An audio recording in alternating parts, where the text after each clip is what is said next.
अब बात करेंगे नाम पर मचे कोहराम की। दरअसल उत्तर प्रदेश में 8 रेलवे स्टेशनों के नाम बदल दिए गए हैं, जिसे लेकर भी अब सियासत शुरू हो चुकी है।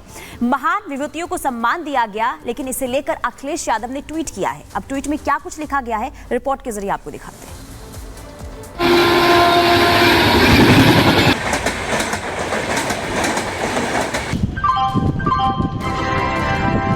यात्री कृपया ध्यान दें। यात्रीगण सावधान, अगर आप यूपी में रेलवे में सफर करने की सोच रहे हैं तो जरा ठहरिए, ध्यान से सुनिए। अगर आप रेलवे स्टेशन की तरफ रुख कर रहे हैं तो अपने कदमों को थोड़ा सा आराम दीजिए, क्योंकि प्रदेश में 8 रेलवे स्टेशनों के नाम बदल दिए गए हैं। जी हां, अब जायस स्टेशन गुरु गोरखनाथ धाम के नाम से जाना जाएगा। अकबरगंज स्टेशन मां अहोरवा भवानी धाम के नाम से पहचाना जाएगा। फुर्सतगंज स्टेशन तपेश्वर धाम के नाम से जाना जाएगा।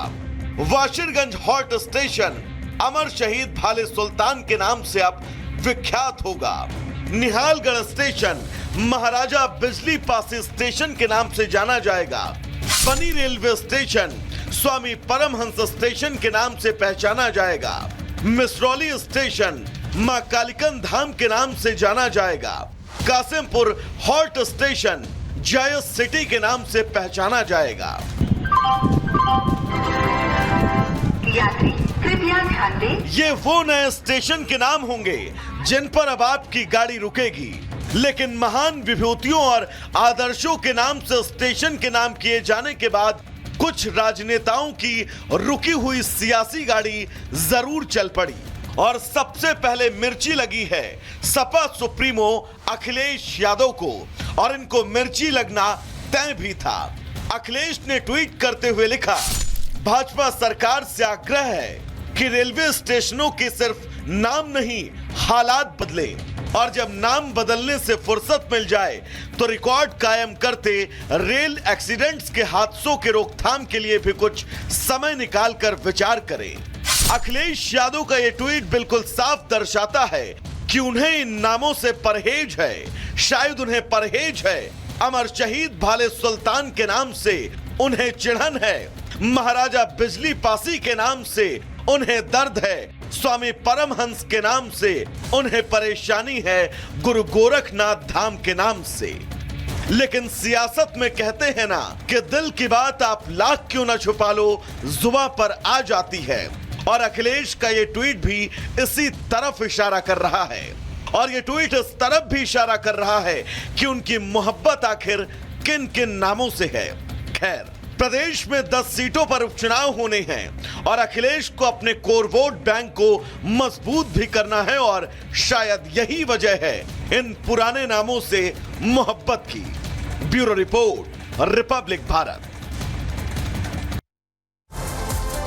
तो 8 रेलवे स्टेशनों के नाम बदल दिए गए, और इसे लेकर अखिलेश यादव ने जो ट्वीट किया वो भी हमने आपको दिखाया। लेकिन आखिर अखिलेश यादव क्यों डर गए हैं, ये आपको समझाते। देखिए, पीडीएफ फॉर्मूला बिगड़ने का डर है, और यही वजह है कि अखिलेश यादव जो है इस वक्त डरे हुए नजर आ रहे हैं। हिंदू वोट बैंक छिटकने का भी डर सता रहा है अखिलेश यादव को। इसके अलावा बीजेपी को चुनावी माइलेज मिलेगा, और इससे जो है परेशान अखिलेश यादव नजर आ रहे हैं। विभूतियों के नाम पर बीजेपी को फायदा हो सकता है।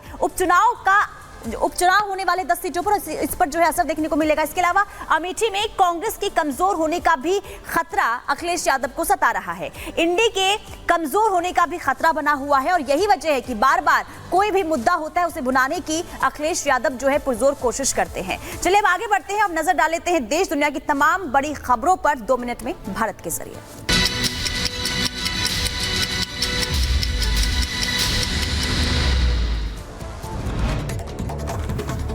सेंट्रल गाजा में इजराइल का घातक हमला। इजरायली सेना ने गाजा में नसीरत कैंप के एक घर पर की बमबारी। इजरायली सेना ने हमास की कैद से एक बंधक को छुड़ाया। हमास की कैद से 325 दिन बाद बंधक को बचाया गया। इजरायली प्रधानमंत्री नेतन्याहू ने बंधक बचाओ अभियान के लिए सेना को बधाई दी, बाकी को वापस लौटाने का संकल्प भी लिया। इजरायली सेना ने 52 साल के कायद फरहान अल-कादी के बचाव अभियान का फुटेज जारी किया है। इजराइल में गाजा में भूमिगत सुरंग बनाकर के अकेले मिले बंधक को बचाया गया। इंडियानापोलिस स्ट्रिप मॉल में अंधाधुंध फायरिंग की गई है। गोली लगने से एक बच्चे समेत 2 लोगों की मौत हो गई है। पुलिस मामले की जांच में जुटी है। वहीं क्रोएशिया के जंगलों में भीषण आग लग गई। सैकड़ों हेक्टेयर जमीन जली है। 100 से ज्यादा दमकल कर्मियों और 2 विमान ने आग पर काबू पाया है। मक्का के क्लॉक टावर पर गिरी आसमानी बिजली। क्लॉक टावर पर कई सेकंड तक आसमानी बिजली गिरी। युद्ध प्रभावित गाजा में पहली बार 25 साल बाद मिला पोलियो का केस और सेंट्रल गाजा में 10 महीने के बच्चे में पोलियो का पता चला है। फिलिस्तीन के स्वास्थ्य अधिकारियों ने इसकी जानकारी दी है। पोलियो वैक्सीन की 12 लाख खुराकें पहुंची गाजा। यूनिसेफ ने युद्ध को मानवीय ठहराव के लिए रोके जाने की गुहार लगाई।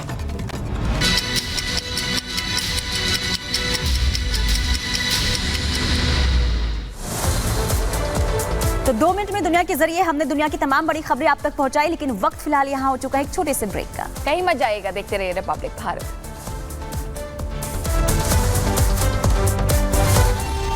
जब जनता से वोट चाहिए होते हैं तो सर भी झुक जाता है और हाथ भी जुड़ जाते हैं, लेकिन वही जनता जब सरकार की नीतियों के खिलाफ सड़कों पर उतरती है, विरोध करती है, तो उन्हें साजिशकर्ता कहा जाता है, विद्रोही कहा जाता है। और यही तस्वीर कल पश्चिम बंगाल में देखने को मिली, जहां पश्चिम बंगाल में सड़कों पर जनता उतरी तो उन्हें विद्रोही कह दिया गया। उनके लिए जो तैयारियां की गई वो इस तरीके से की गई कि किसी दूसरे देश से आकर के लोग वहां प्रदर्शन कर रहे हैं।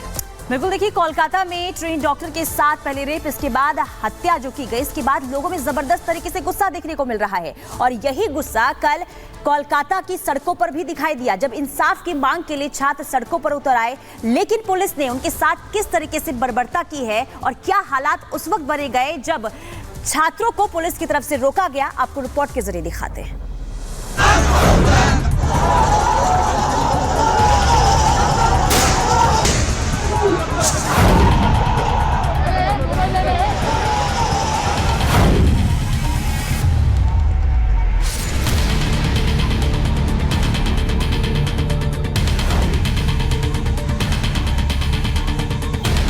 लोकतंत्र के लिए तस्वीरें खतरनाक हैं। जनता की आवाज को दबाने की यह प्रवृत्ति अन्याय है। लेकिन मंगलवार को अभया के लिए इंसाफ मांगने सड़कों पर उतरे छात्रों के साथ पश्चिम बंगाल में कुछ ऐसा ही हुआ। छात्रों को घेर घेर कर पीटा गया। इंसाफ की मांग करने वालों पर वाटर कैनन का इस्तेमाल हुआ। छात्रों पर आंसू गैस के गोले तक दागे गए। ऐसा सलूक किया गया कि बर्बरता जैसे शब्द भी अपने आप में अर्थ को खोजते हुए नजर आए। और ये सब हुआ उस प्रदेश के सीएम के इशारे पर, जो खुद को पूरे पश्चिम बंगाल की दीदी कहलाना पसंद करती हैं। सवाल है, आखिर दीदी को इंसाफ की बुलंद होती आवाज से कैसी दिक्कत? आखिर ऐसा क्यों है कि जब भी पश्चिम बंगाल में इंसाफ की आवाज कोई उठाता है, वो उस आवाज को कुचलने का फरमान जारी कर देती है और अपने ही लोगों के खिलाफ पूरी पलटन उतार देती है, फिर चाहे संदेश खाली हो या फिर नवन्ना। जाहिर है दीदी इन सवालों का जवाब नहीं देंगी, लेकिन सवाल तो वाजिब है। और बंगाल से आई इन तस्वीरों को देखने के बाद ये सवाल सिर्फ बंगाल ही नहीं, आज पूरा देश पूछ रहा है। हमने हाथ जोड़ के उन लोगों को रिक्वेस्ट किया था कि आप लोग ईंट मत मारिए, ये हम लोगों का शांतिपूर्ण जमायत है, बट उन लोगों ने हम लोगों की एक भी बात नहीं मानी और पुलिस की तरफ ईंट फेंका। हम लोगों की तरफ से कोई भी हिंसा नहीं हुआ है। पुलिस हम लोग के ऊपर मार रहा है, लाठीचार्ज कर रहा है। हम लोग कुछ नहीं चाहते। हम लोग हर कोई स्टूडेंट है। स्टूडेंट कभी भी हथियार नहीं उठाता। स्टूडेंट सिर्फ प्रोटेस्ट कर सकता है, जो हम लोग कर रहे हैं। और पुलिस हम लोग को मार रहा है, टीयर गैस छोड़ रहा है। ये कहाँ का विचार है?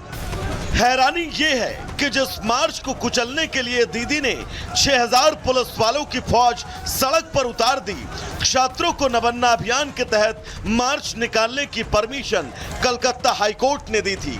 छात्र अभियान के तहत सिर्फ नवन्ना बिल्डिंग का घेराव करके शांतिपूर्ण तरीके से कोलकाता रेप मर्डर केस के विरोध में अपनी आवाज दर्ज कराना चाहते थे, लेकिन दीदी की पुलिस इस शांतिपूर्ण मार्च के बीच दीवार बनकर खड़ी हो गई और फिर वहां ऐसा माहौल बनाया जैसे एक छात्र न हो, उन्हें सत्ता की कुर्सी से उतारने आए राजनीतिक विरोधी हो।